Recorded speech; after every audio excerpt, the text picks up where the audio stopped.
Abdelmajid Tebboune, le président algérien, a reçu le haut conseiller du président américain Donald Trump pour l'Afrique, les affaires arabes et le Moyen-Orient, M. Massad Boulos. Le discours anti-impérialiste du régime algérien, notamment du régime Tebboune, qui reprend les mêmes relents nationalistes du régime boumedienne. Comment se fait-il que Tebboune n'est pas dans le viseur ou n'est pas ciblé par Donald Trump comme le Venezuela et l'Iran? L'Algérie n'est pas une cible pour Donald Trump pour plusieurs raisons. D'abord, historiquement parlant, avant même Tebboune, et même pendant Tebboune, et même après Tebboune, le régime algérien, quels que soient ses présidents, n'a jamais été un régime structurellement anti-américain. Abdelmajid Tebboune, depuis l'échec de l'intégration au BRICS depuis 2022, il a fait un virage pro-américain. Tebboune n'est pas un anti-américain, au contraire.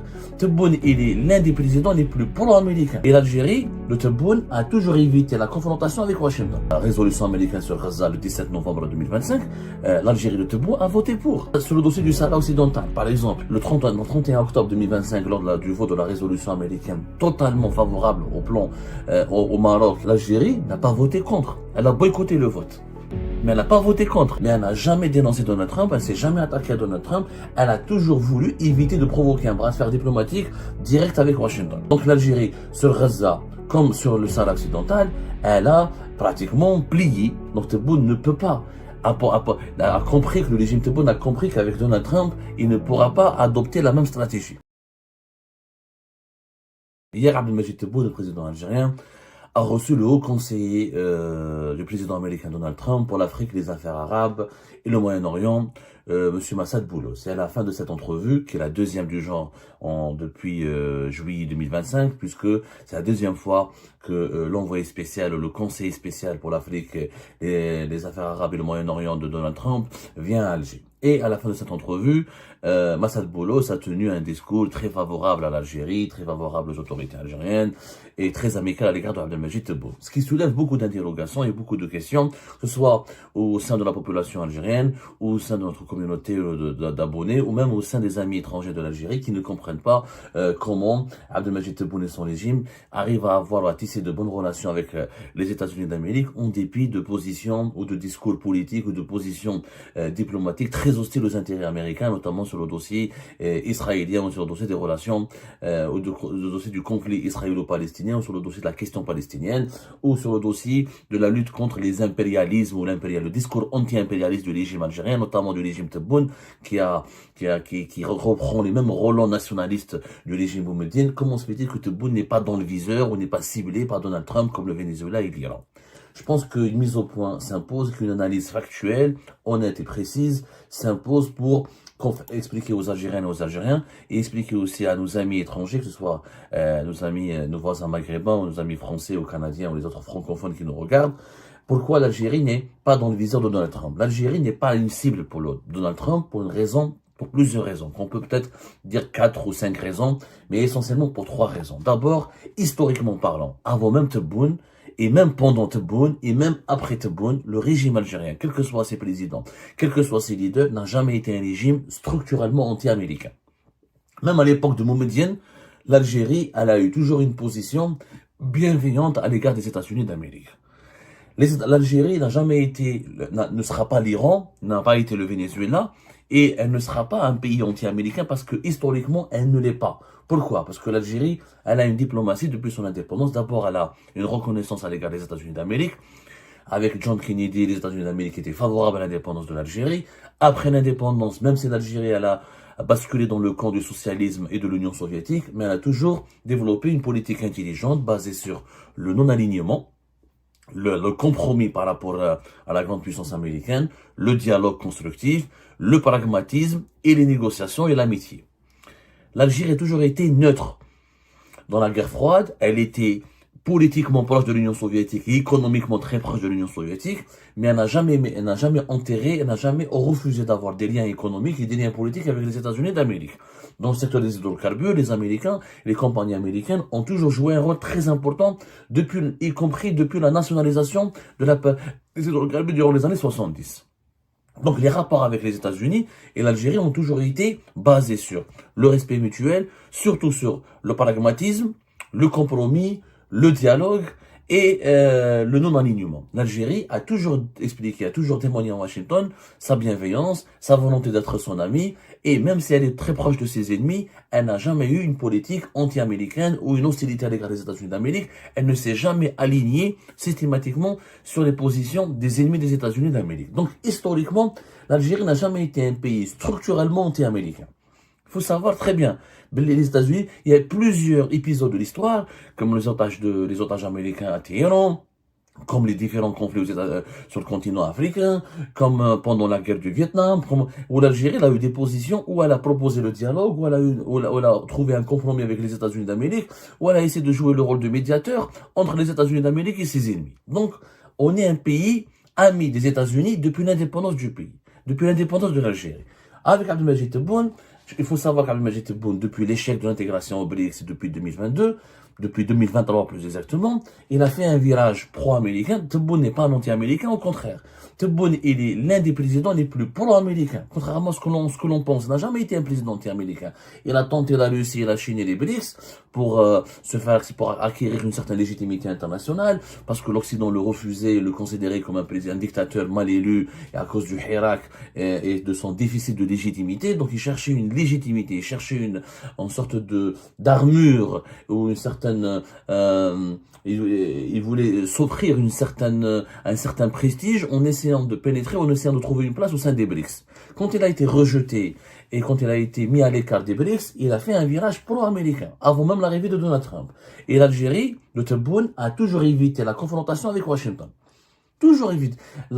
Notamment depuis l'arrivée de Donald Trump au pouvoir. La preuve, concernant la résolution américaine sur Gaza le 17 novembre 2025, l'Algérie de Tebboune a voté pour.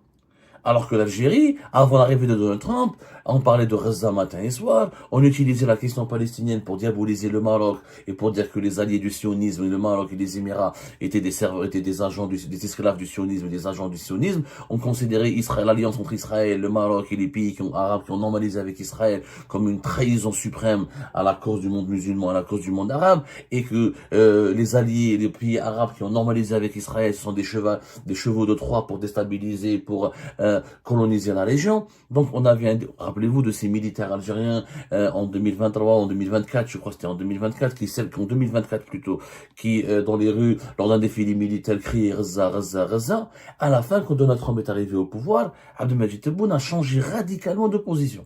Il a tourné le dos à la Palestine, il a voté une résolution américaine qui est largement favorable à Israël. Tout le monde le sait, vous l'avez bien vu. La résolution du 17 novembre 2025. Où l'Algérie s'est alignée, elle n'a pas boycotté, elle ne s'est pas abstenue, elle a voté pour le plan Trump pour Gaza. Donc, l'Algérie de Tebboune, intelligemment, Tebboune a compris qu'il sera très perdant et qu'il doit éviter à tout prix la confrontation avec Washington. Sur le dossier du Sahara occidental, par exemple, sur le dossier du Sahara occidental, le 31 octobre 2025, lors du vote de la résolution américaine totalement favorable au plan au Maroc et à ses intérêts hégémoniques au Sahara occidental et à l'annexion du territoire du Sahara occidental comme une province marocaine et donc à l'exercice de sa souveraineté sur le territoire du Sahara occidental, l'Algérie n'a pas voté contre. Elle a boycotté le vote. Mais elle n'a pas voté contre. Elle était membre non permanent du Conseil de sécurité de l'ONU, au 31 octobre 2025. Donc, pour éviter la confrontation avec Donald Trump, elle a boycotté le vote. Elle n'a même pas assisté au vote. Et ça s'est arrêté là. Donc, l'Algérie, elle a dénoncé, etc. Mais elle n'a jamais dénoncé Donald Trump, elle s'est jamais attaquée à Donald Trump. Elle a toujours voulu éviter de provoquer un bras de fer diplomatique direct avec Washington.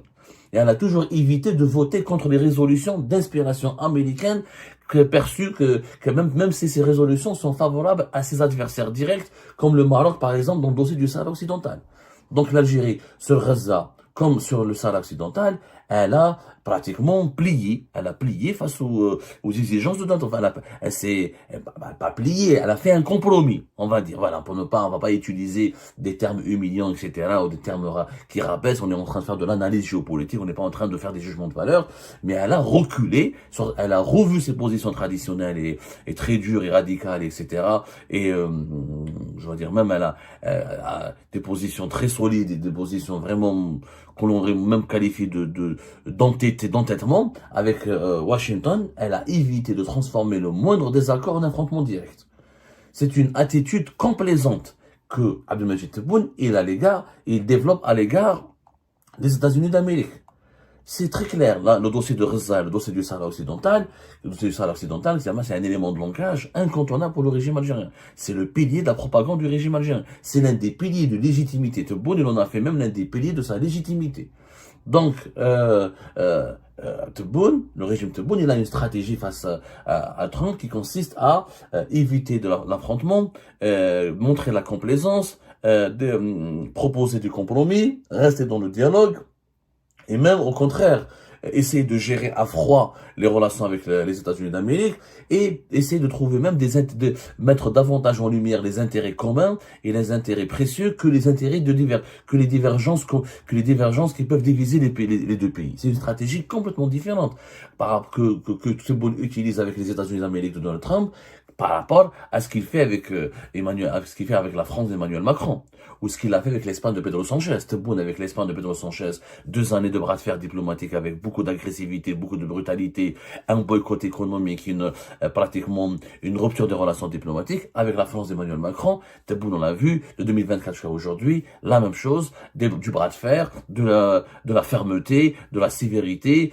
fermer les portes du dialogue, faire du chantage en utilisant l'arme migratoire, bloquer les intérêts économiques français, etc. Cette approche, les deux approches utilisées par Tebboune avec l'Espagne et la France, il ne les a jamais utilisées avec les États-Unis d'Amérique.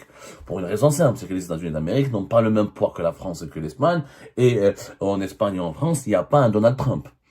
Aux États-Unis, il y a un Donald Trump qui, lui, est nerveux, il est caractériel, il est brutal, il est interventionniste, il est belliqueux. Donc, c'est pas du tout la même stratégie. Et puis, les États-Unis d'Amérique, c'est une puissance universelle. C'est la puissance militaire, la première puissance militaire au monde et la première puissance économique au monde.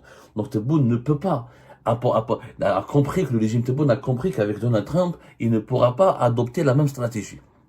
Il ne pourra pas adopter la même stratégie, il ne pourra pas aller vers la confrontation, sinon il risque de lui arriver ce qui est arrivé au Venezuela et ce qui pourrait arriver dans les jours à venir au Liban, c'est des attaques militaires, une agression militaire directe, des pressions, une stratégie d'isolement diplomatique. C'est exactement ce que veut éviter Abdelmajid Tebboune. Abdelmajid Tebboune veut éviter un isolement diplomatique que pourrait lui causer.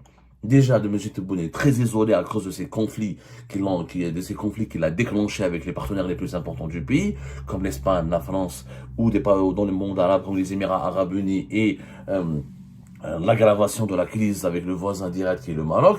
Et donc, l'Algérie veut absolument ne pas se retrouver dans la configuration d'un pays qui serait encore isolé diplomatiquement et sous pression américaine. Parce que la pression américaine, c'est pas la pression française, hein, c'est pas la pression européenne. Donc, Abdelmajid Tebboune, pour éviter ce scénario, qu'est-ce qu'il fait?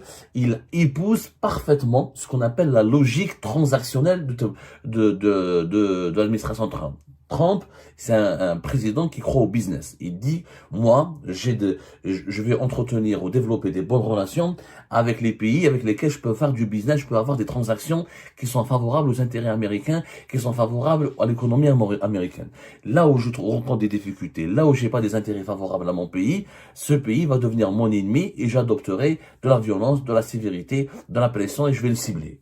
Le régime Tebboune l'a compris, c'est pour ça qu'il a adopté cette logique transactionnelle, puisqu'il propose aux compagnies américaines, bien avant l'arrivée de Donald Trump, l'accès à des volumes très importants dans le domaine des hydrocarbures, notamment le gaz de schiste. Il faut savoir que le gaz de schiste algérien est entre les mains de 2 grandes compagnies américaines, ExxonMobil et Chevron. Et que même si le régime Tebboune veut donner quelques miettes aux Chinois et aux Français, mais les gros contrats dans le gaz de schiste sont négociés par le régime algérien avec les grands majors américains qui sont ExxonMobil et Chevron. Donc, cet accès privilégié des Américains à une ressource énergétique incontournable qui est le gaz de schiste favorise le compromis, favorise les bonnes relations et favorise une certaine, on va dire, amitié, une alliance entre Alger et Washington. Donc, Washington n'a pas besoin d'utiliser des pressions sur l'Algérie pour verrouiller ses intérêts par la menace ou par l'intimidation, par l'interventionnisme violent et agressif et menaçant. Les deals que lui propose le régime Tebboune suffisent largement pour rassurer les Américains et pour donc éviter tout scénario de confrontation avec Donald Trump. Et ça marche. La stratégie de Tebboune, il faut le dire, elle marche. Elle marche avec les États-Unis d'Amérique, puisque les États-Unis d'Amérique ne ciblent pas l'Algérie. Alors qu'avec le Venezuela et l'Iran et d'autres pays souverainistes qui ont un discours anti-impérialiste et qui ont une animosité, qui sont dans une logique de confrontation avec Israël, qui est, qu'on le veuille ou non, l'enfant adoptif des États-Unis d'Amérique, et ben Donald Trump développe une stratégie de guerre, une stratégie de déstabilisation, une stratégie pour les bousiller et pour les abattre. C'est pas le cas. C'est pas le cas pour l'Algérie. Il faut savoir. Donc, il n'y a pas de stratégie qu'on appelle, nous, ce que les géopoliticiens appellent une stratégie dégagiste. C'est-à-dire que les États-Unis d'Amérique ne veulent pas dégager le régime algérien. Pourquoi? Parce qu'en Algérie, voilà, les États-Unis d'Amérique disposent d'un registre beaucoup plus efficace, ils accèdent directement à Tebboune, ils arrivent à exercer des pressions sur Tebboune sans aller à la coercition, c'est-à-dire sans vraiment recourir à la menace et au chantage. L'Algérie n'est pas un pays anti-américain, encore une fois, c'est un pays pro-américain. Et les États-Unis d'Amérique, avec juste des droits de douane ou des restrictions financières ou des sanctions économiques ciblées, elles peuvent causer beaucoup de dégâts à l'Algérie. Encore une fois, Abdelmajid Tebboune veut éviter des pressions américaines parce qu'une pression américaine, ça va l'isoler diplomatiquement. On le voit bien que Donald Trump, quand il s'attaque à un pays, il peut l'isoler diplomatiquement. Il peut lui créer des problèmes avec ses voisins, avec ses partenaires les plus importants. Il le frappe économiquement parce que c'est le dollar, ça reste la monnaie de référence de l'économie mondiale, etc. Donc, les Américains, ils ont d'autres outils de pression sur l'Algérie. Ils n'ont pas besoin de cibler l'Algérie de façon directe, de façon brutale, de la considérer comme un ennemi sur le plan militaire ou sur le plan politique. Elle ne l'est pas. Elle ne l'est pas. Donc, pour le moment, l'approche du régime Tebboune vis-à-vis de Donald Trump, il faut le dire, elle est pragmatique, elle est intelligente. Tebboune, je pense, et je le dis, et même si je ne le porte pas très bien dans mon cœur, et je ne sais pas vraiment ma tasse de thé, mais il faut le reconnaître, sa gestion des relations d'Algérie et des États-Unis d'Amérique, elle est intelligente et intelligible. C'est l'un des rares dossiers où Abdelmajid Tebboune se distingue par une véritable intelligence tactique, par une efficacité réelle qui t'a salué, t'a applaudi. Tebboune a bien su comment gérer le dossier américain. Il a bien compris qu'il n'a pas du tout intérêt à entretenir ou à créer un scénario de confrontation avec les États-Unis d'Amérique. Et c'est pour ça que Tebboune a pu protéger l'Algérie pour le moment contre l'impérialisme excessif et contre l'interventionnisme international très violent et très brutal de Donald Trump.